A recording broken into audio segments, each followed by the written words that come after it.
શ્રી ગણેશાય નમઃ. જય શ્રી કૃષ્ણ. મિત્રો, સ્વાગત છે તમારું મારી યુટ્યુબ ચેનલ સનાતન વિચારમાં.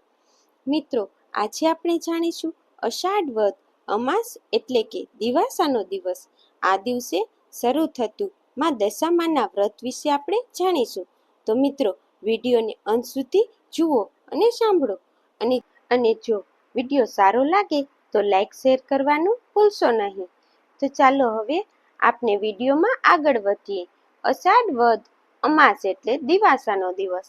આ દિવસે દશામાનું વ્રત શરૂ કરવામાં આવે છે.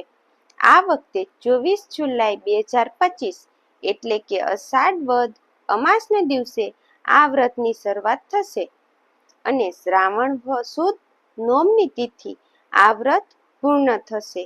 આ વ્રત 10 દિવસનું હોય છે.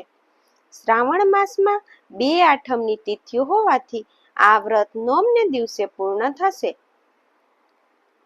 આ વ્રત સૌભાગ્યવતી સ્ત્રીઓ અને પુરુષો કે બાળકો કોઈ પણ કરી શકે છે. અષાઢ વદ અમાસના દિવસે સવારે વહેલા ઉઠી સ્નાનાદિથી પરવારી 10 દિવસ સુધી દશામાનું વ્રત કરવાનો સંકલ્પ લેવો. 10 દિવસ પૂરા થાય એટલે રાત્રે જાગરણ કરી બીજા દિવસે માં દશામાની મૂર્તિનું વિસર્જન કરવું. આમ આ 10 દિવસ માતાજીની ભક્તિ ભાવપૂર્વક પૂજા કરવી, ભજન કીર્તન કરવા.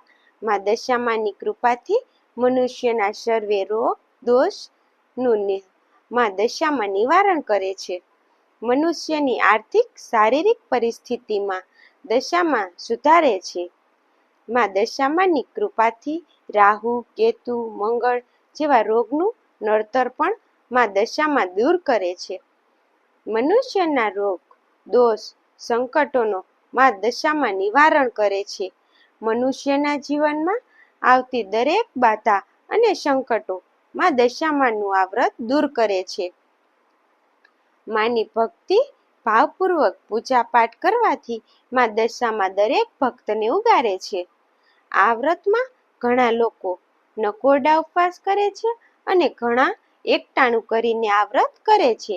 જે રીતે પહેલું વર્ષ કર્યું હોય એમ જ દર વર્ષ સુધી આ વ્રત કરવું.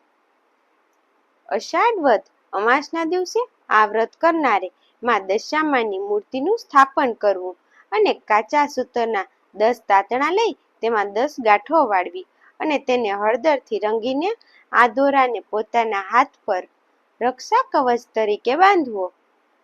માતાજીની મૂર્તિનું સ્થાપન કરીને માતાજીને ફળ પુષ્પ ચડાવી માનું પૂજન અર્ચન કરી ધૂપ દીપ કરી માની આરતી કરવી. પછી માનો થાળ ગાવો. ત્યાર પછી માં દશામાની કથા સાંભળવી, માના ગરબા અને કીર્તન કરવા.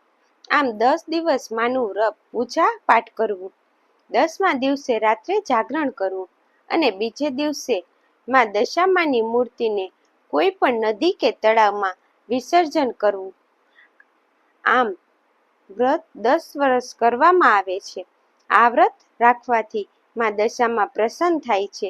માં તેના ભક્તોના સર્વે સંકટો બાધા કષ્ટોને દૂર કરી તેને ઉગાડે છે. માં દશામાં ભક્તોનું કલ્યાણ કરી તેની દશા સુધારે છે અને તેમના ભક્તોની સર્વે મનોકામનાઓ પૂર્ણ કરે છે. મિત્રો, જો તમને આ વિડીયો ગમ્યો હોય તો કોમેન્ટ બોક્સમાં જય દશામાં લખી વિડીયોને શેર કરો. જય દશામાં.